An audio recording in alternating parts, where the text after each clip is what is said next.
Welcome into the latest episode of the 5 Reasons Podcast. I'm Ethan Skolnick here, as always, with Chris Whittingham. Now that you found us, make sure you hit the subscribe or follow button on your favorite podcast provider. Also, type in 5 Reasons Sports to that provider. You'll get the other 14 podcasts in our network, including Miami Heat Beat, 3 Yards Per Carry, the Chamber Podcast, Out for the Count, and all of the others. Also, we are taping this on launch day. We launched our website after many, many, many months of development and headaches and all the rest of it, but it is launched, 5reasonssports.com. That's spelled out, not like the Twitter handle, FIVE, reasonsports.com. We've got 3 new columns on there, including an introduction from myself, a Dwyane Wade, Justice Winslow piece from Nikias Duncan, and something about the Avengers. See, we go outside of sports with Chris Joseph. Also, you can find all of our podcasts there for Apple and Android and all the latest Miami sports news. And unlike the other outlets, we are free. All right, we're going to bring somebody back here on the podcast. We thought this would be appropriate for launch because he's one of the most popular people in Miami, and we are by Miami for Miami. If he could have made it, he would have been at the Ultra Festival this past weekend, but he's including a new book about LeBron Inc., and also you can find him on The Jump and in various other ESPN platforms. He is Brian Windhorst. So you did 4 years down here in Miami, right? Most of 4 years. You weren't here quite as much the last year from what I remember, but all of that time, you never made it to Ultra. You actually launched on, when you said you were launching April 1st, I thought it was just an elaborate joke. Well, it is. This is real. No, it is. It is real. This whole thing's an elaborate joke. This is not some April Fool's joke. No, I mean, I didn't know. Chris actually had to tell me that they moved Ultra because I haven't been to Miami during Ultra, I think, in 3 years. So 3 years ago, at least, I know that was going on next door. And the Heat were always in town during Ultra. I don't know if it was planned that way. I don't think in the Venn diagram there's much of a crossover between Ultra fans and Heat fans, but the Heat were always in town during Ultra. So, Brian, it was next door. I remember, there used to be people sliding across my dashboard on the way out of the arena, which was fantastic. But yeah, it was right next door. The Bayside, I spent many a night going in and out of the Bayside marketplace at like 1, 2 in the morning, and those were always the most interesting nights. Yeah, and for me, the funniest thing was we'd get an email on, for a Saturday night game, the weekend of Ultra, and it would be, please arrive at the arena 10 hours early if you want to park at the Bayside parking garage and just hang out for 10 hours before the game, because otherwise you're not getting in and you're not getting out. Yeah, I mean, it's actually all, it's a crazy event. I just remember I arrived in Miami. The last time I was in Miami was on Ultra Weekend a couple of years ago. And I remember landing, and when I was in baggage claim, there was like 1,500 suites. And I go, oh my God, is this Ultra Weekend? And I looked it up, and I had a hotel booked on the beach because, March in Miami, why not? And I saw that it was Ultra the next few days, and I canceled and switched to the airport. And I was like, I don't need that. I'll go back to the beach another time. But yeah, I mean, I appreciate it. It's good for the economy. That's all good. To me, the funniest thing, though, I don't know if you heard the episode, Ethan, but last week on his podcast, Brian Windhorst and the Hoop Collective, he had Tim McMahon and I believe Kevin Pelton on, and you were explaining the idea of Ultra to them, and they sounded a combination of intrigued and horrified by the idea, and I just love that McMahon was in Miami. Yeah, right. McMahon was thinking about extending his stay. Pelton, I don't see Windhorst. That one, no, Pelton. No. Pelton stays with his laptop. But the thing is, here's what I figure. It's super duper expensive to come to Miami in March in general, right? The hotel rates are really high. That's when everybody wants to come. January, February, March, snowbird season. So to come during Ultra, the hotel rooms have got to be just super expensive. And there's just a lot of young folks, who aren't loaded, coming over from Europe, coming from different parts of the country. And it's like spring break. They're probably staying 3 and 4 to a room. And so look, at the end of the evening, which is when the Heat games are getting out and I'm done working, there's a high demand for, private space. And when there's 3 or 4 to a room, there's going to be overflow, right? And the overflow just starts happening in various places in Miami. So, hey, enjoy it, I guess. There is a basketball tie to this. Were you aware, because I brought it up again on Twitter and Gabrielle Union, made a mention of it again. Were you aware that Chris Bosh and Dwyane Wade are big EDM fans? By the way, that's what they play at Ultra, Brian, if you weren't aware, electronic dance music. I'm aware. Okay. Were you aware that they were supposed to have a DJ competition against each other? It doesn't surprise me that Chris would be into techno music, but I don't ever recall being around the Heat when music was being played. which was a lot of times. I don't ever recall hearing any EDM, and I would think that Dwyane would have access to the iPod. So that's totally new to me, and my eyebrow goes up. But if she says it, it must be true. Well, he didn't have the most access, though. Remember who ran the iPod in the yes, yeah. I'm well aware. Who did? Right, okay. I think that's a good place to transition here. No, but who ran the iPod? Of course. What do you think? Was it James Jones? Riley? No, Bron. Oh, Yeah. I figured Riley that would have like Bruce Springsteen playing. Well, yeah, Riley would put Motown on in the practice facility, but the locker room was the Bron. Oh, In fact, I see. Okay. He used to shoot looks to anybody else who went near it. I like no. You were And LeBron has talked about this. He's talked about this now, but I mean, in Cleveland, I don't remember this happening in Miami because I don't remember them playing music. Well, maybe they did, but in Cleveland, especially pregame, he would have like this Beats pill or some Beats, whatever they gave him to play, and he would be thumping music. And he famously didn't pay for the Spotify subscription. So, there'd be like some, full on hardcore hip hop flying out, pregame. And then all of a sudden you'd hear, do you need an MBA? Cleveland State University can provide, and like you'll be blasting. And a couple of people wrote about it, and Spotify, I think, hooked him up with a lifetime membership for free. I mean, LeBron can't fork out the $49.99 a year for Spotify. No. It's like you wrote a book about him being $1 billion. Is this how he's become $1 billion athlete? Is this the spoiler alerted for the end of the LeBron, book? Yes. He doesn't like to spend his money. When he can get away without spending it, he will not spend it. And it works. Spotify hooked him up. So there you go. We're going to get to your book because obviously this is about how LeBron became a $1 billion athlete. And when I texted you about this, you said, "Yeah, the timing on this is not so great." It's perfect. It's publishing. LeBron's not even playing anymore. I thought it was going to be his last game. He's not even playing anymore. So this comes out next week as we're taping this, and I want to get into what's happened in Los Angeles, and then we're going to tie some things back to Miami.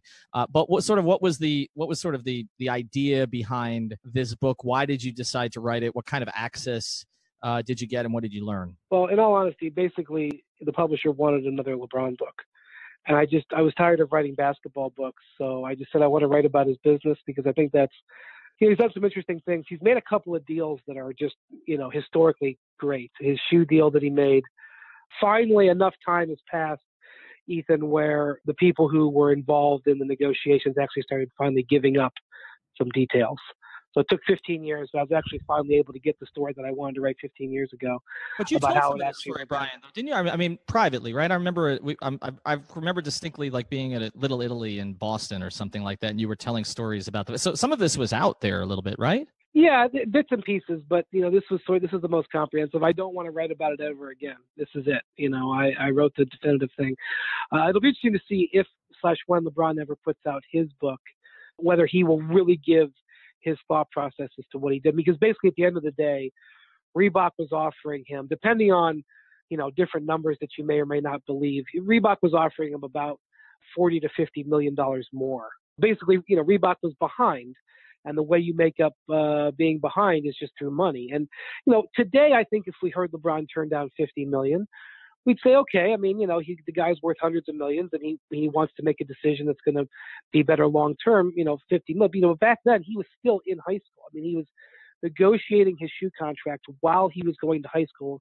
And when I say in high school, what I mean is he went to school, got in a private plane, flew to Reebok in Massachusetts, negotiated with them, turned down their offer, got back in a private plane, came back home, and went to homeroom the next day.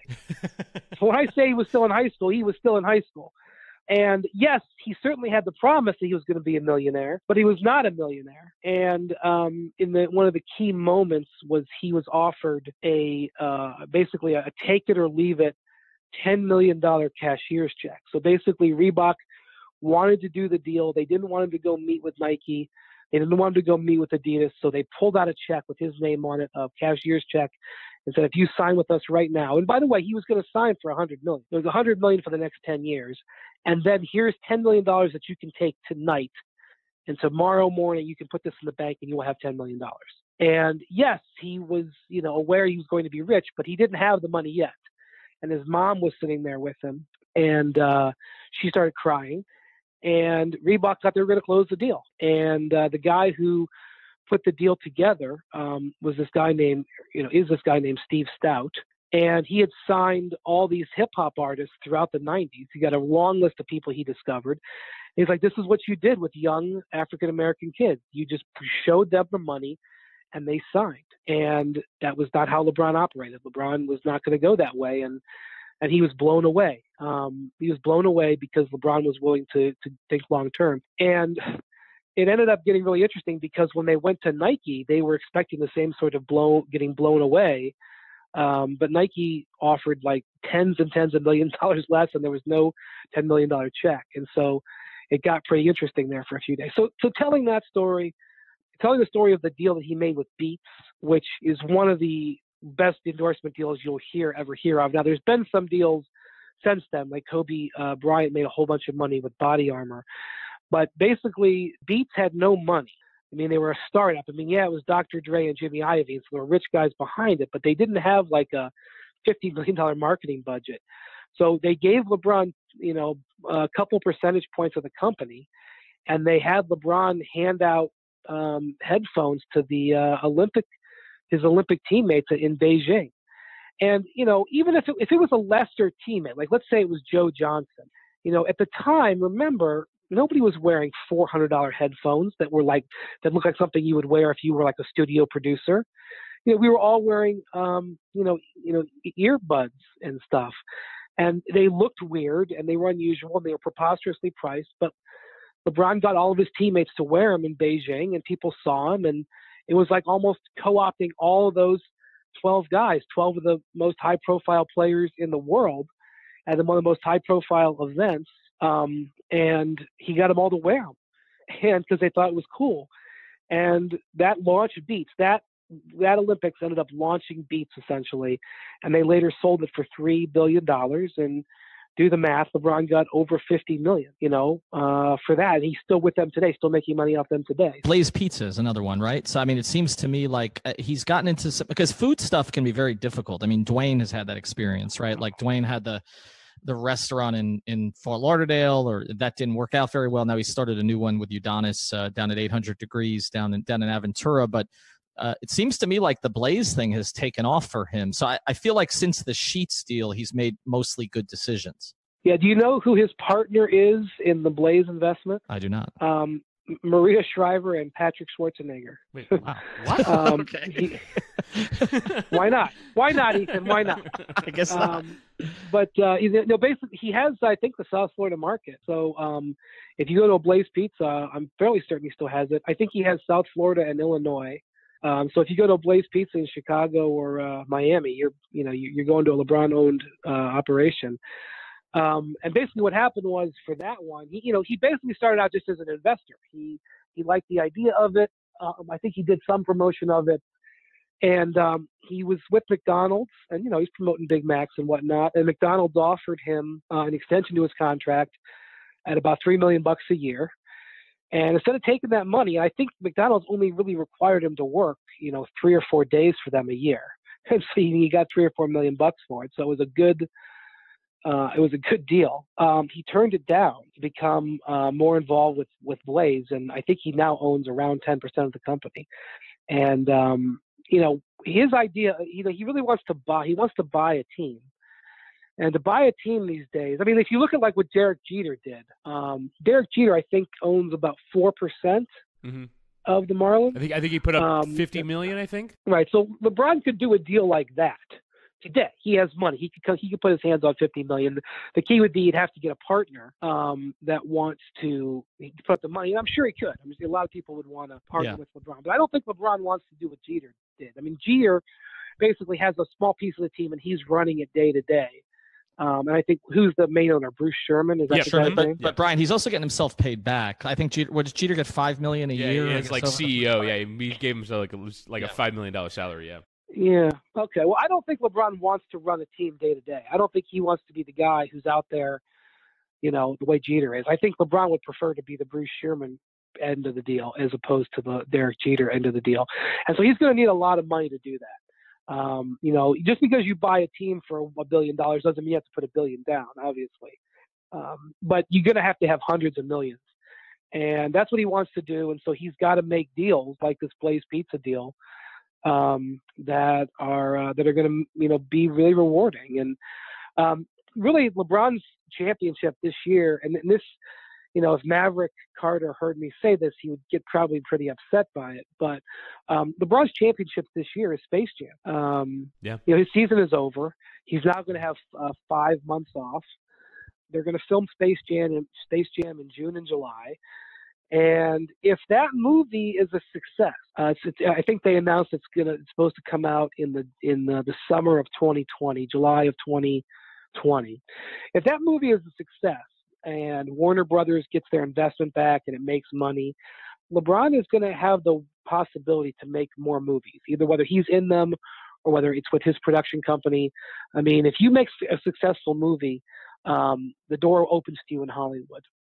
And they've got big time people associated with that movie. They've got the producer of Black Panther. I'm trying to remember who the director, but they got, it is a major, this is not Trainwreck where he did, 4 days worth of filming and he had a bit role and he was part of promotion. This is a major, major thing. And if this thing hits, it sets him up to make movies for years. If it flops, which, by the way, Steven Spielberg's made movies that have flopped. I mean, even if you have great people, if you have a great script, it can flop. I don't know if it'll flop. I mean, it's going to be a cartoon-based movie about basketball.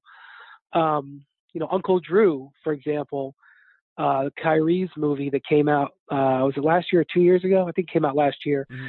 That movie actually did okay. It wasn't my type of comedy, but I mean, it did okay.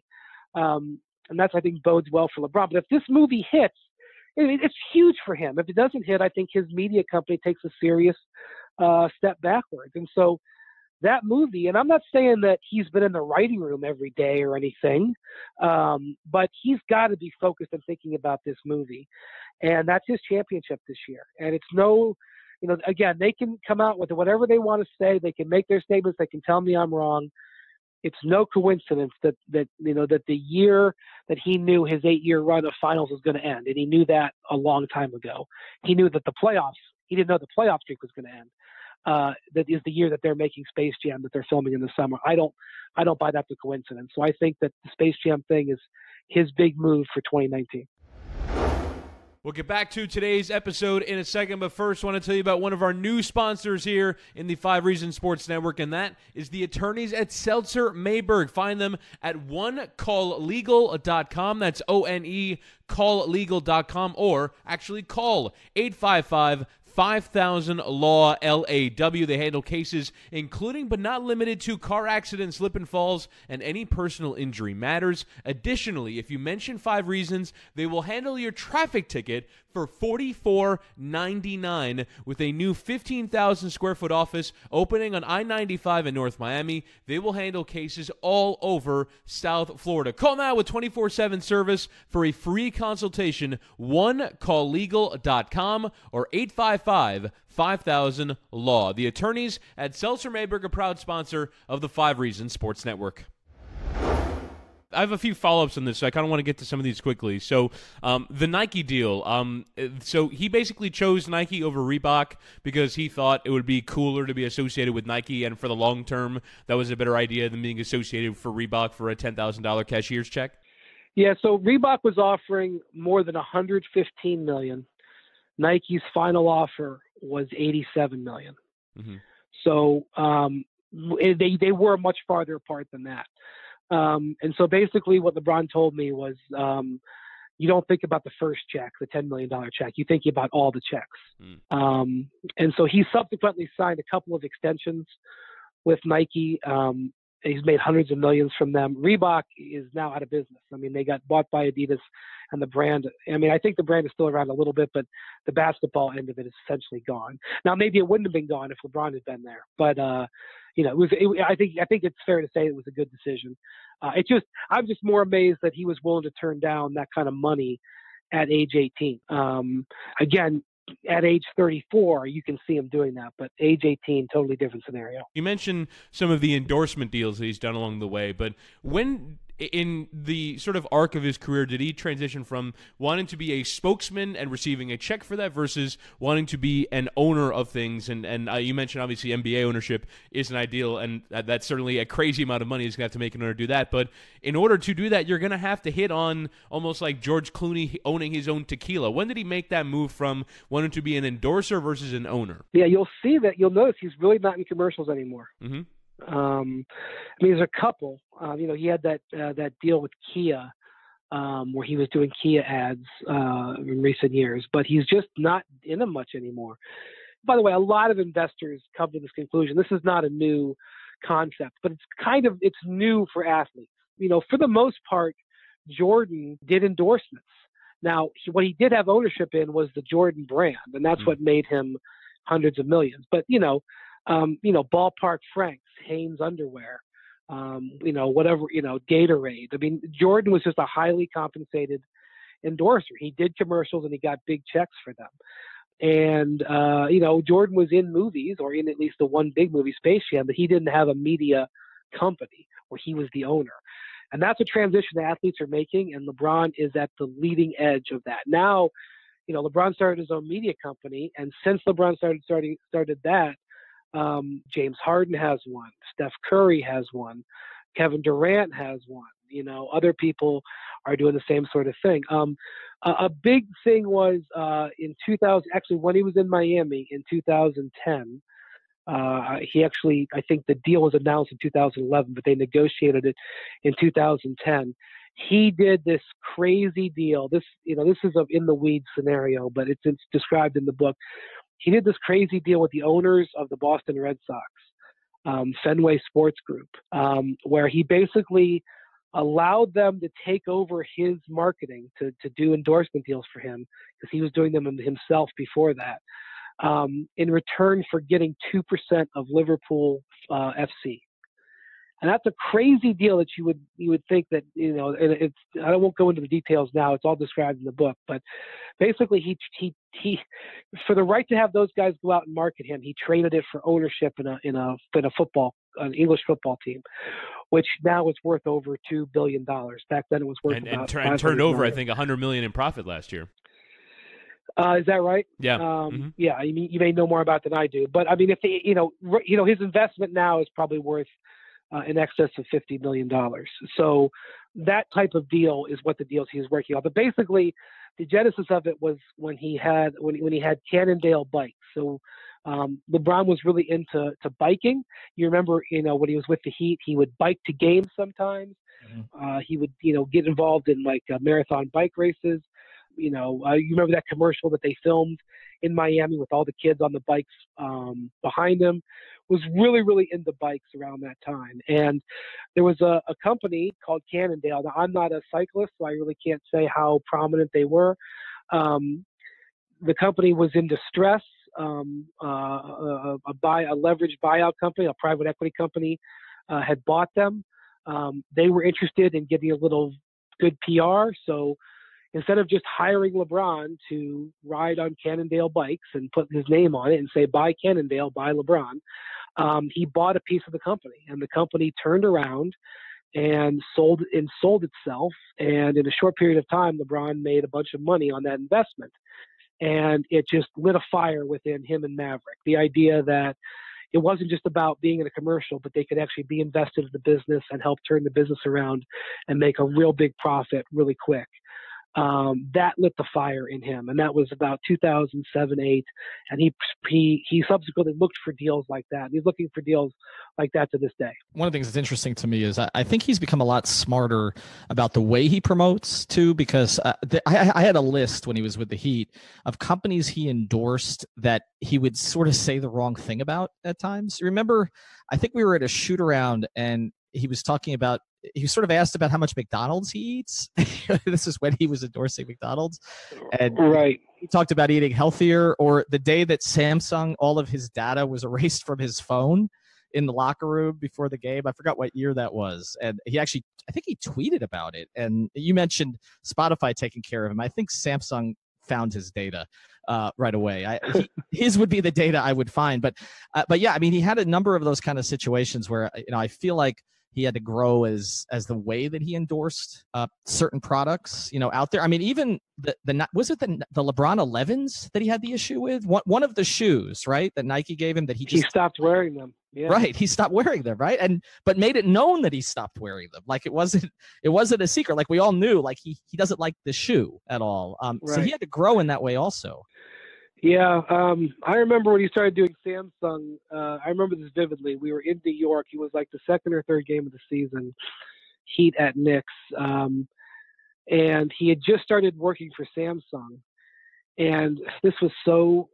I don't know if you were there and if you remember this, Ethan. We were in the visiting locker room at Madison Square Garden, and he had just started this deal, and he started watching games like League Pass on his phone. And it was post game, and he was like icing, and he was making a very big deal about how awesome this phone was to watch games on. This wasn't a commercial. He was just like doing it because he knew that the New York media was in the room, and he was like, "Oh man, look how awesome this is! Look at this resolution."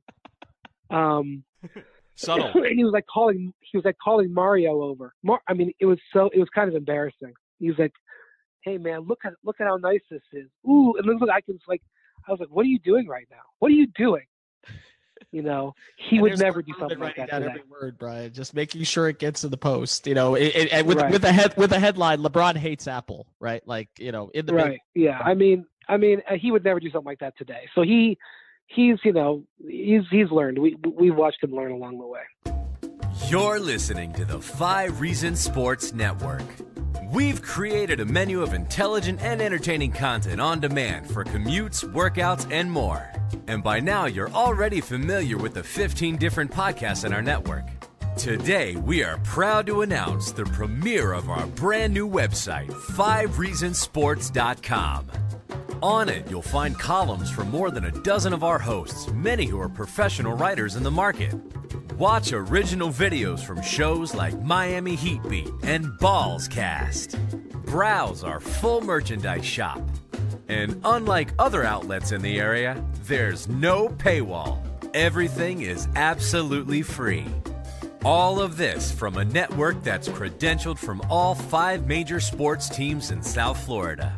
Oh yeah, did we mention that it's free? We're by Miami for Miami. We're sports on your schedule. We're Miami Sports on Demand. We're the 5 Reasons Sports Network. Go to 5reasonsports.com today. All right, so let's get to a little bit of basketball here, and I'm just going to throw one question at you. And I know your colleague Dave McMenamin wrote a really long piece about this, which I thought was very well done. You should check that out on ESPN.com. But I'll just put it this way, because I know that there's different schools of thought on this, and people who think if nobody had gotten hurt, everything would have been fine this year. But what went wrong in LA this season? Well, I thought it was flawed from the start. I remember, they're signing all of these non-shooters, and it took a long time to figure out how to properly use LeBron. The Cavs sort of plundered around in the dark for 7 years.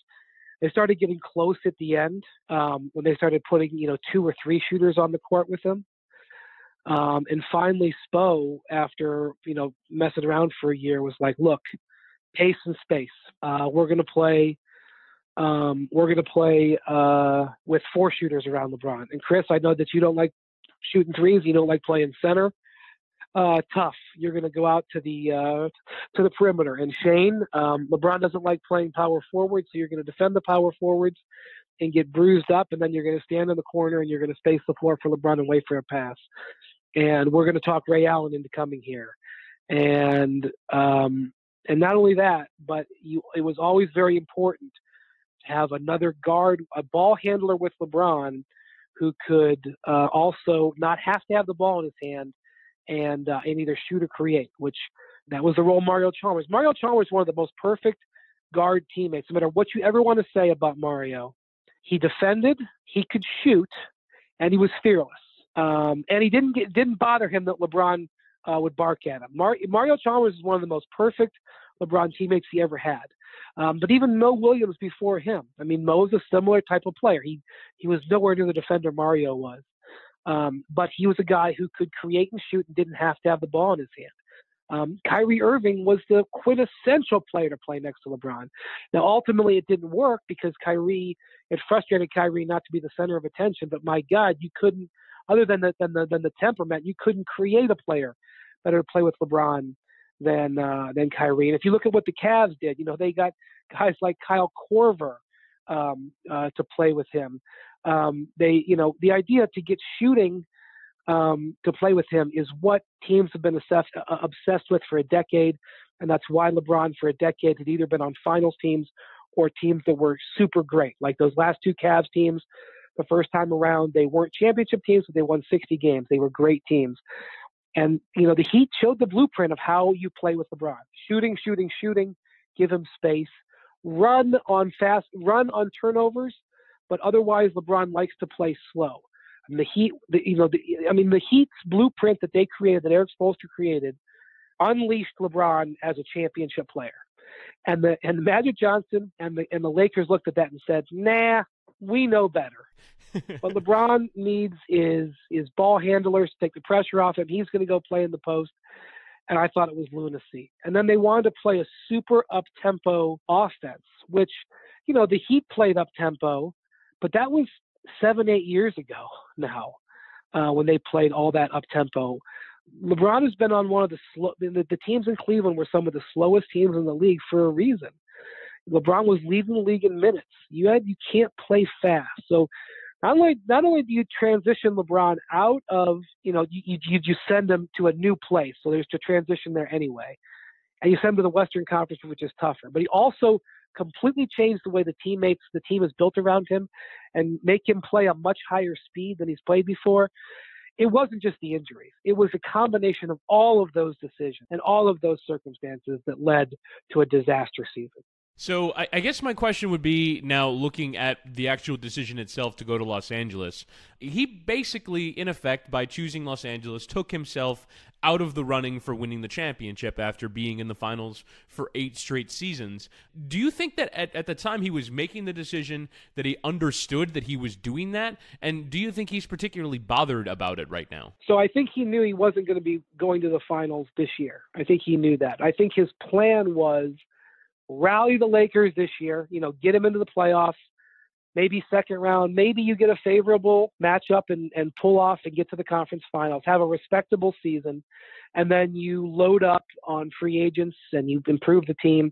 And, maybe Durant leaves the Warriors and they come down a little bit.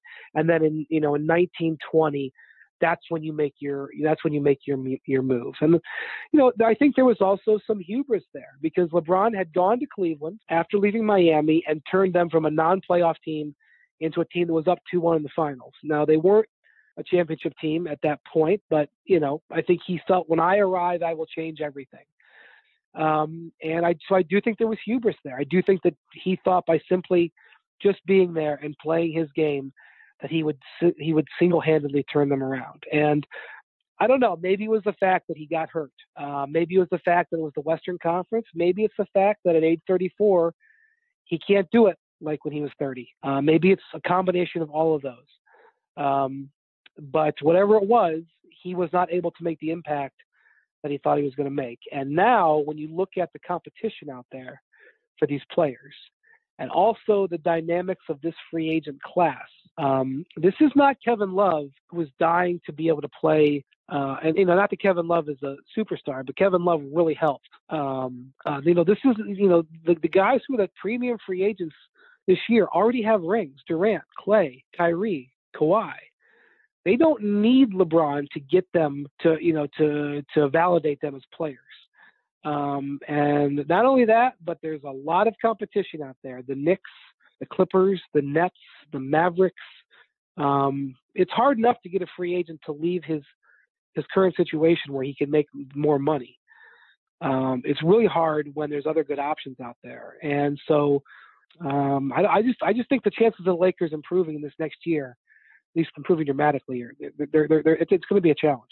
Well, that's what I was going to ask you. Where does this go from here? Because, I'm reading a Bill Plaschke column yesterday that was frankly amazing. And I have a lot of respect for Bill. I've read Bill for years, but it's not just that he called the Lakers season a failure. He called LeBron a failure, basically. He actually, and there's a paragraph in there where Plaschke essentially says the Lakers might have been better off without him, because their record is virtually the same. Now, when he went to LA, one of the issues that I had and others in our network had with it is that he was never really going to be loved there unless he won multiple championships, because Kobe fans are irrational. The LA media at times about the Lakers can be irrational. And the team wasn't really positioned to win right away. So it was going to take a couple of years, and they needed to get lucky to be able to get an Anthony Davis or somebody like that to build it out. So I guess, and the other thing is, Brian, he signed the 4-year deal this time. Like he committed in a way he never committed to Cleveland.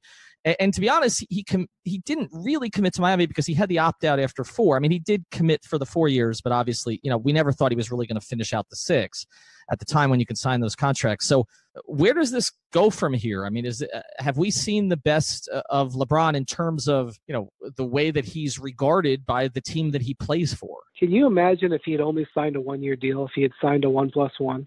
I wish. How much fun would this summer be? Oh my God. Look, here's his explanation. When he was signing the 1-year deals in Cleveland, it was during a period where the salary cap was leaping dramatically. And it did. And you could see it coming. In 15 and 16 and 17, the cap increased a lot. And therefore, because he felt like he had left money on the table in Miami, even though that was presented as a really good story, and it was the way the Heat were able to build a championship team, he walked out of that with a sour taste in his mouth that he was somehow taken advantage of, even though he really didn't leave tens of millions on the table. He left millions on the table. And then, you could make the argument that with no state income tax, that he actually came out ahead. And certainly when you compute the fact that he had his other earnings, his other endorsement earnings, which were tens of millions of dollars, and he could claim Florida residency for all of those. I mean, when you're taking your Nike check, which is, $12, $15 million a year at the base before you get royalties, and you're saying I don't have to pay state income tax on that, and you'd be paying, a couple of million a year in that, in Ohio, and certainly in California, where the state income tax is 15%, 14% for millionaires. You could make the argument that he actually didn't leave any money on the table, but that's not the way he saw it. He saw that he basically said, I'm never not playing for max salary again. And so his argument was that he didn't actually do the 1-year contracts in Cleveland to hold the blade over Dan Gilbert's head. It was more to make sure they didn't get locked into a deal where the cap was going to go way up and he wasn't getting the money he should. And that's a reasonable statement to make. But the truth is, after the Cavs won the championship in 2016, the cap spikes were over and he could have signed long-term.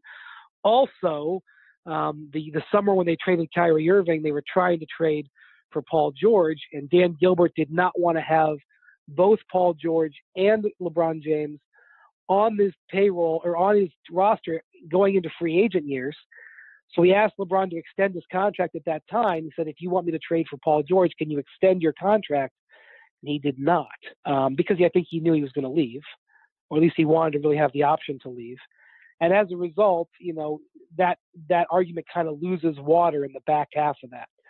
So yes, giving a 4-year commitment to LA, really was kind of an interesting decision based on everything that he had in his feet.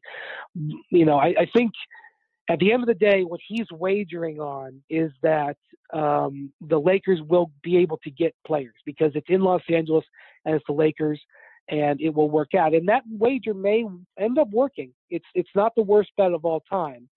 It's just a more complicated bet than I think that he thought he was getting into. And I also think it's fair to say that him going to the Lakers was not a basketball decision solely. And that's not unreasonable. Him going to the Cavs was not all about basketball. There was some family and emotions that went into that. And I think that there was some family and some business decisions that went into going to the Lakers. I think that's okay. I don't think he should be criticized for it, but I do think that he should own it. And I think at some point he probably, when he's speaking honestly, he will do that. I want to transition to the Heat with you here, and I'm going to do this by quoting somebody relatively high up in the organization who I spoke to this past week, someone that you're familiar with also, who basically said to me, we were talking about LeBron and not making the playoffs, and he said, I think the last two times that LeBron has made a decision, it's been about the city or the narrative and not the organization. Would you agree with that? Yes. I don't know how you could possibly look at the Lakers or Cavs and think that their organizations operate better than the Heat's. And the thing is, it worked in Cleveland. They won the title, and you could argue that the team that they won the title in 2016, and the team that they had in 2017 was a great team. In many years, that team would have been good enough to win the title. As a reminder, they went 12-1 through the East playoffs. And you can criticize East all you want. That's dominance. And had they not gone up against a team with Curry, Durant, and Klay Thompson, 3 Hall of Famers in their prime, and it had just been your run-of-the-mill, if that team had been playing the 2011 Mavericks, for example, or the 2012 Thunder, I think the Cavs win that title. So even though the organization wasn't the same class as the Heat, he could look at himself in the mirror and say, this worked. And again, I think it goes back to hubris. He went to LA thinking that, even though there's flaws here, because I'm me, it's going to work. And that was not the case, at least in year one. And I want to get to another of your takes, because we were texting about this the other day, and obviously we're in the middle of it, so it's kind of hard to see the forest from the trees sometime. We've been doing 6 weeks of Wade here. We've got an episode that's coming out with Bob Metellus this week, which is a lot of fun, which we just taped yesterday, about kind of the backstory from One Last Dance, with some stuff that people are honestly not going to believe about the way Dwyane came to his decision to play this year. You texted me that you think it's the most overlooked best story in the league right now. Now, we're covering the hell out of it, right? Because he's ours, and because he's played 16 seasons. I mean, during his career, the Dolphins have not won a playoff game. Okay, I mean, this is where this is at. Okay, the Knicks have made the playoffs 4 times and got to the second round once. I mean, that, and look what Dwyane has accomplished over the past 16 years, and look at what he's set up here. And to me, it's not even a question. I grew up watching Marino and dreading Marino because I grew up in New York, but Dwyane Wade is the most important sports star in South Florida history. But you think nationally, and you work for the major national outlet, you think nationally it's not getting covered enough. Why? Just the Heat aren't good enough. What gets covered is the jersey swaps, which is just awesome. I mean, that moment with Kevin Huerter was one of my favorite moments of the NBA season. That's what gets covered. I don't think how Dwyane is playing gets covered. I think one of the amazing things, Adam Silver launched this, but those of us who've been in the league are aware of it. There is a lot of unhappiness in the league right now. By the way, it's not just the players. The coaches and the executives are unhappy too. There's never been more money in the NBA, but there's never been more unhappiness, at least in my 16 years of covering the league. I've never felt it more than I have the last couple of years. And here you have this wonderful, happy story that's a complete contrast to all of that, which is, and by the way, it was unexpected. Not that, Dwyane's retirement was clearly expected. He pretty much announced it. But also, just the way he's gone about it, it's been branded. Kobe branded it, his retirement, but it kind of felt forced and lame. And, people enjoyed Kobe going around the league, but it kind of felt like Kobe was doing it by himself, for himself, whereas Dwyane's seems like it has brought so many other players and people joy. And in a time where there's a struggle for joy in the NBA, Dwyane has been a font of it.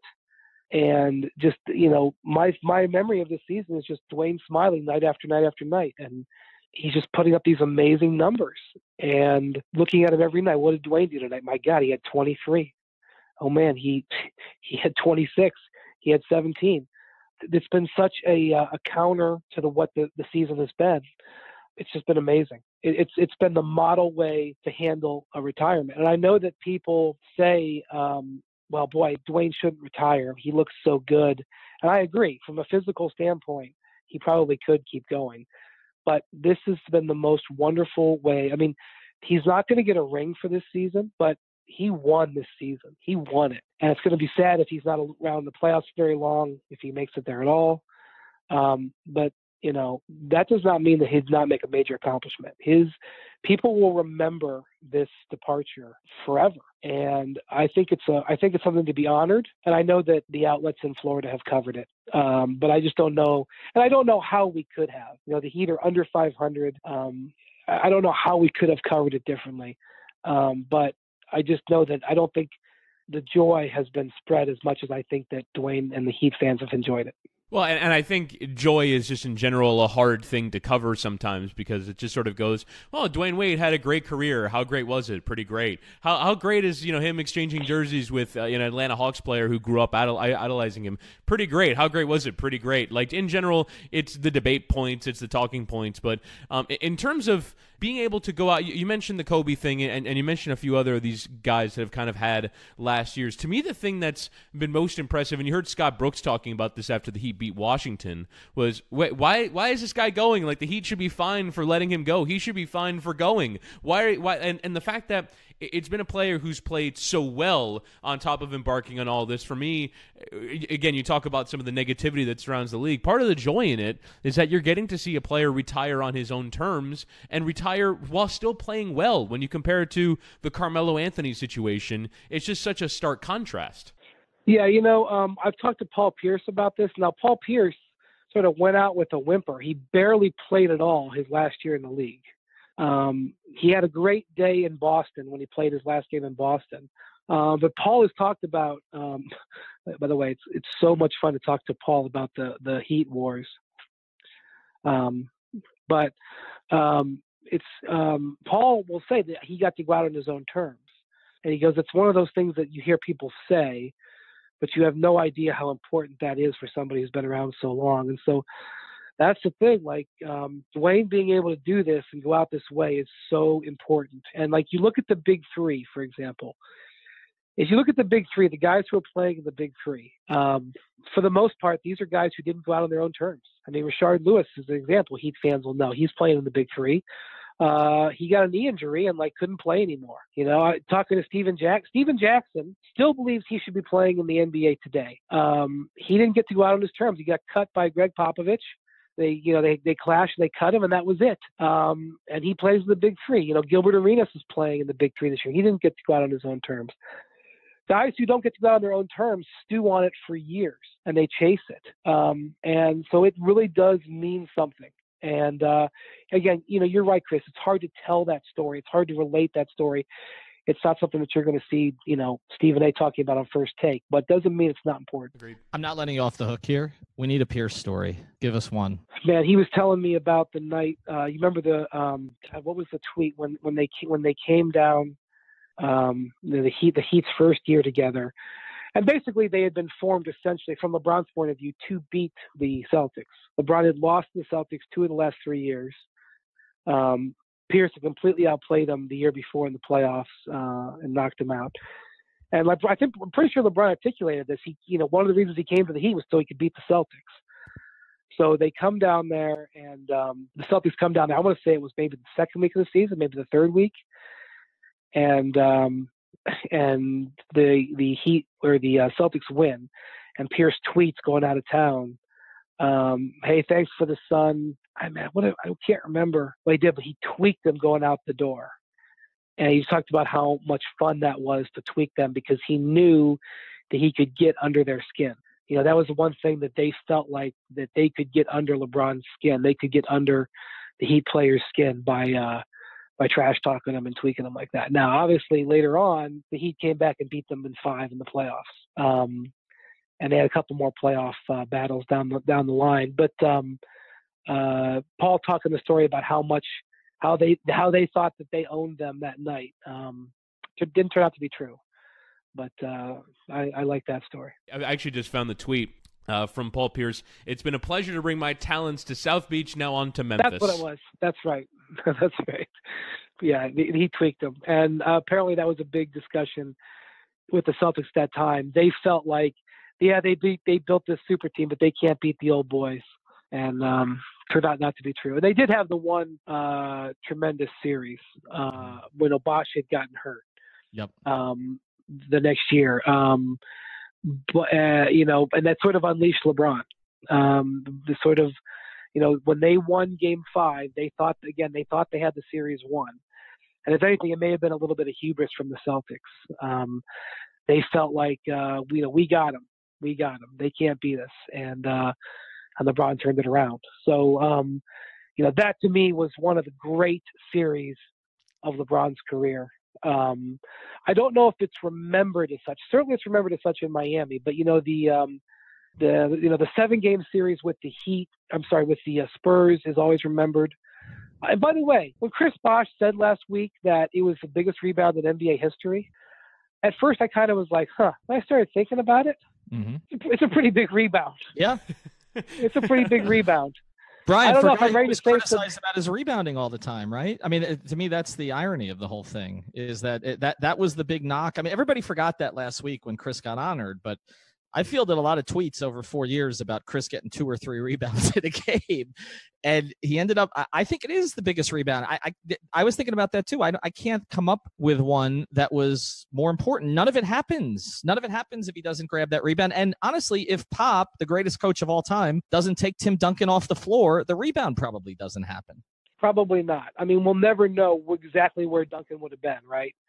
The crazy thing about it is the previous possession, when LeBron hits the 3, okay? So if you remember, Kawhi missed a free throw. Kawhi missed a free throw, Ginobili missed a free throw. I don't remember in what order it was, but those free throws enabled the Heat for the comeback. But the previous possession, LeBron shoots a 3, it misses.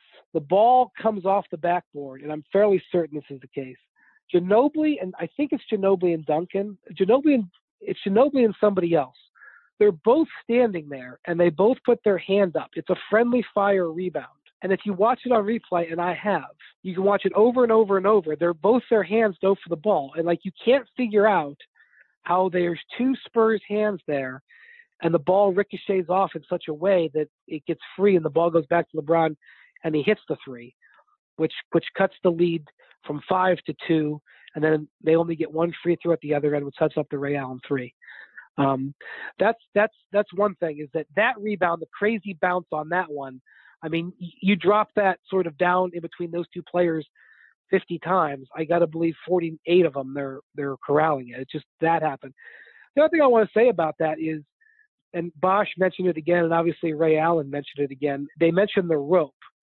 The rope. It wasn't really the rope that was alarming. Again, if you go back and watch it, the rope was this little teeny thing laying on the ground. I mean, I doubt you even would have noticed it. It was the guards wearing the fluorescent shirts, the fluorescent, yellowish green shirts that had ringed the court, that stood out like a sore thumb. That's what was so amazing. Everybody says it's the rope. Those are the 2 things from that. But no matter how you want to slice it, those 2 offensive rebounds, historic. And certainly Bosh going up there and ripping that ball away. But not only ripping the ball away, knowing that Ray was over there, he went immediately to him. I don't know, maybe it was just the fact that he saw him, because he sort of landed facing that direction, and throwing him a chest-high pass. Say whatever you want to say. It was a great pass. It wasn't the greatest pass in NBA history, but it was a damn important pass. Yeah, I would argue, Brian, that play spoke to the intelligence of that group. That was by far the smartest team I've covered in 20 plus years. You remember that room before games. It's you'd have Chris Bosh and James Jones passing finance books to each other. It was just with Shane Battier in the room and everybody else and LeBron's IQ and all that. And I think Haslam too. And UD gets forgotten on that stuff, right? But UD, because of the veneer, doesn't get thought of that way. But Udonis is a very smart person, and not just street smart. He's smart in a lot of different ways. Want to close with this with you, Brian, because you've made another comment repeatedly this year. And as I'm watching, Chris Bosh come back in the fold with the Heat, and I'm watching Dwyane Wade come back in the fold, and I'm watching Shane Battier in the front office, and it seems like a lot of this stuff has been repaired from kind of what fractured during the Big 3 era. Because a lot of guys left unhappy, right? Like Rio left unhappy, everybody left unhappy, and then you see guys start to come back a little bit. But 2 questions on this. One, when do you think the LeBron Heat relationship gets repaired entirely to the point that we're going to see his jersey up in the rafters? And second, what is the end game for Pat? I think we asked this question to you earlier this year, but you've made the comment repeatedly that if they hadn't signed some of these contracts, that Miami would be a premium destination for all of it. This is what you're told, that if they had the cap space, players would be flocking to Miami right now. So those two questions to close. Yeah. Well, at the end of the day, I'm glad that they've changed it from Heat Lifer to Heat Culture, because Heat Lifer wasn't real. The reality is that the Heat would cut you loose when the time was right to cut you loose. That had always been the Riley way. He was ruthless in that regard. And I've often said that LeBron going to the Cavs was a Riley-type move. If Riley was a player like LeBron, I could see Riley do that, because he can be ruthless when he has to be. And so as a result, you can offend some players. They had to do a business deal with Shaq. They had to do a business deal with Rio. They had to do a business deal with Joel Anthony. I mean, how often did they talk about Joel Anthony being, someone who embodied it? Well, when the time came, they had to cut his butt loose.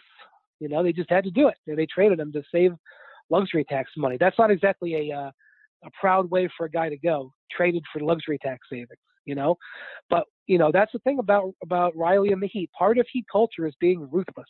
And the reason that the LeBron thing stung them is so much as it did is that it didn't happen and the Heat couldn't call the shot on it. But basically LeBron was putting into play what he learned from the Heat, which is sometimes you have to be ruthless. And I respect the Heat organization immensely. And I respect Pat's ability to be ruthless. He does it with a smile, and at the end of the day, everyone's always come back. Lonzo came back, Hardaway came back, Shaq came back. I would love to have a Mario Chalmers appreciation night. He should be appreciated. Mario was great for the Heat. We're throwing that our network, by the way, Brian. That is, we have some guys in our network. This is a shout out to our Tito Benach, who are Mario Chalmers fanboys. I mean, it's just outrageous on our group chat. They think he's the greatest point guard who's ever lived. So, Brian, that will be happening, and it will be sponsored by 5 Reasons Sports. Yeah. Yes. Mario was great. Mario was one of the best. I loved Mario's attitude, and he was a great clutch shooter. The guy was one of the great clutch shooters of his era. And so that's the thing. LeBron will come back. His number belongs up there. He won 2 MVPs and 2 titles. He was the MVP of both finals. His number will be up there. Number 6 will be retired, and as it should be. 1, 3, and 6 will hang up there side by side, as they should. And Dwyane will have a statue. Dwyane deserves a statue, and LeBron deserves his number retired. I think those are fair things to say. As for what's happened with this version of the Heat, the Heat have set the tone for being ahead of the game. They've been ahead of the game on so many things. Pat was ahead of the game. You listen to Tony Fiorentino talk about when he first came to Miami and how ahead of the game Pat was on video work, and how they were ahead of the game on scouting. And, Chet Kammerer, one of the great scouts, has been ahead of the game finding players, and the way they were ahead of the game in getting their players physically fit. Riley was ahead of that. They were ahead of the game in salary cap manipulation. They were ahead of the game in super team building.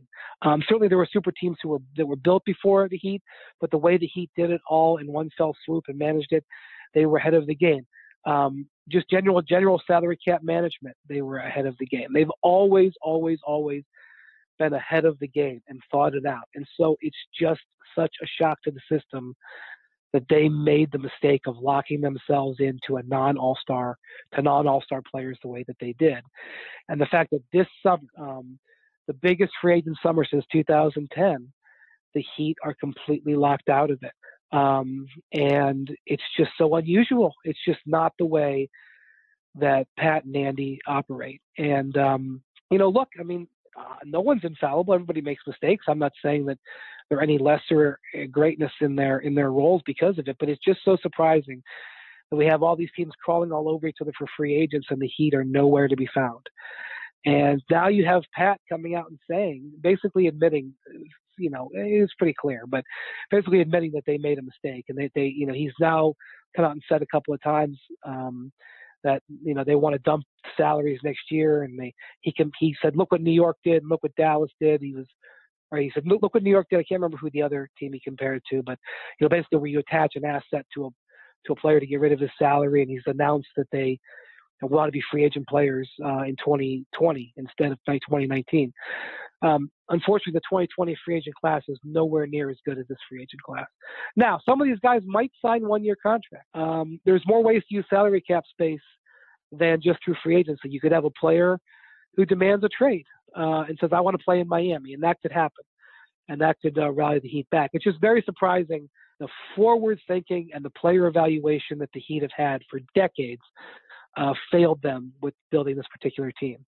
And I know that that Eric and Pat and Andy would maybe go toe-to-toe with me on each decision. But I think it's pretty fair to say that this is just an average team. It's an average team. It's been an average team for 3 or 4 years, and they locked themselves into a very expensive average team.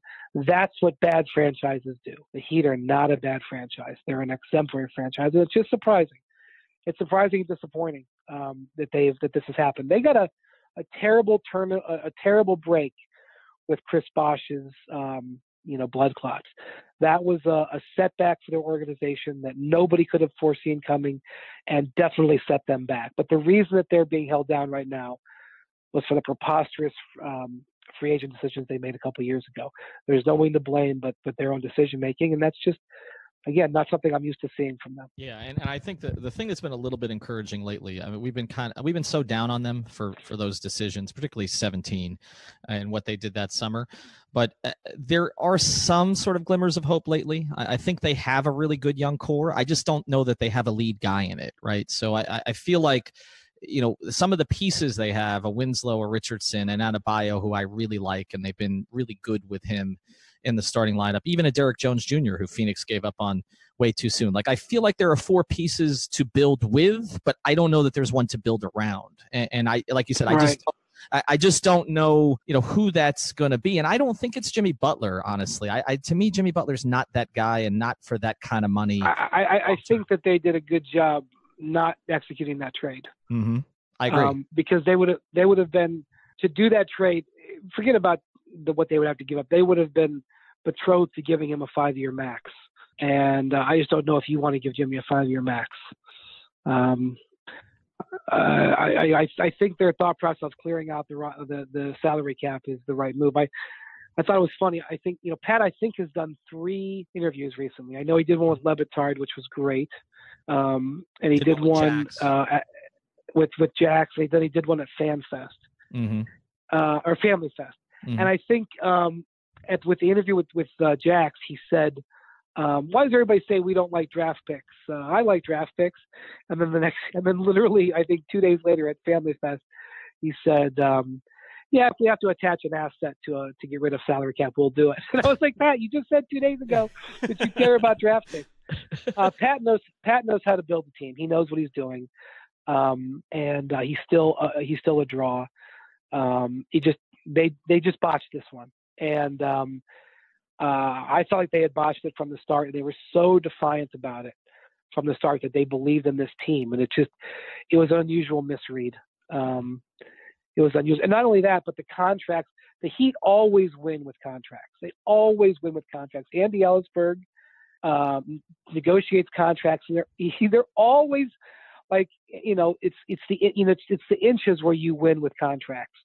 And, okay, so on the LeBron thing where they gave those guys those deals and they gave them outs after 4, it was still brilliant the way they did all those deals. Yeah, it was still brilliant. But to do these contracts where they gave players who were not accomplished, with all due respect, and not only not accomplished, but not in huge demand out there, player options. Mm-hmm. To give James Johnson a player option. A Pat Riley on the edge of his game would never give James Johnson a player option. Player options are for players like Ray Allen. When he came in, they gave him a 1-year deal plus a player option. You give a player option to a Hall of Famer. You do not give a player option for $3 million a year. Right. Okay, Shane, but there was $3 really million a year. right. There was really no negotiation. They didn't have any more money they could spend there. But there was no negotiation on the amount. But that's who you give a player option to. You give a player option to Dwyane Wade. You don't give a player option to James Johnson. That's what. It's not even only the picking of the players. It was the types of contracts. I mean, even if they had given those guys those big contracts, but a year shorter. I mean, if each of those contracts was just a year shorter. Olenek was a little bit different because he was a guy you were trying to sign from the outside. Mm-hmm. I'll give them a pass on that one. But, even if they just did a year, I mean, I just don't think people were beating down the door for Dwyane Wade. I don't know. I don't need to go ad nauseum in this. All your listeners know this, but it was just unusual. So maybe Pat and Andy are due for a hot streak here. I certainly would bet on that based on their track record. Well, I will say this: the Justice and Josh contracts look very good. So and there were some questions about the Justice contract when they signed the extension. I know my partner here had some of those, and I think they were warranted because she didn't know if he was going to break out. But when you see the breakout this season and you're like, he's 22 years old and he's adjusting to a new position and they're really good with him on the floor and he's making sub $12 million a year, that's pretty damn good. The Josh contract is pretty damn good. They've got Bam on a friendly contract. Yeah, they've got Bam on a friendly contract. Okay, the Derrick Jones Jr. situation is terrific. So, I mean, you have four pieces. And I think the Olynyk contract is fine, provided that they're using him and not doing what they were doing in January, which was suppressing his minutes to save tax. But I think they're probably going to lose out anyway, right? Well, they are, because if they make the playoffs, then he gets the bonus and they're going to pay the tax. So, I mean, either it was, in my view, very short-sighted, and we could go on with that all day. But I mean, they gave him 3 DNPs in January when, as Chris has talked about here in the pod, like Kelly Olynyk makes things flow better on the court, and it was like Spo couldn't use him in January. That's what it appeared to be. So I just think, like you said, they've done some unheat-like things, but I can see them coming out of it a little bit with some of these decisions, and we'll see where it goes. But Brian, we appreciate it. Again, follow him at Windhorst NBA. Also check out the new book, LeBron Inc. And I posed this question to someone in the Heat organization. Just a quick answer here. How does LeBron handle Twitter during the playoffs? He going 0 dark 23? I mean, is he going to be tweeting off of Warriors games? Like, how do you think he handles that? That is a great question, Ethan. The other day he put up a photo of him dunking on IG and said, yeah, he's washed up. He's over the hill, whatever, sort of mocking people he said he was. And then the next day they declared he was out for the last 6 games.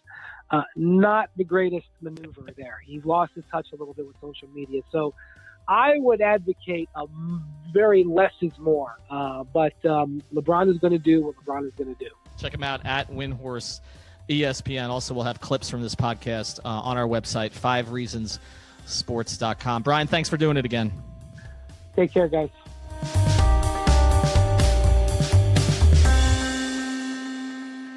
Thank you for listening to the 5 Reasons podcast. Thank you so much.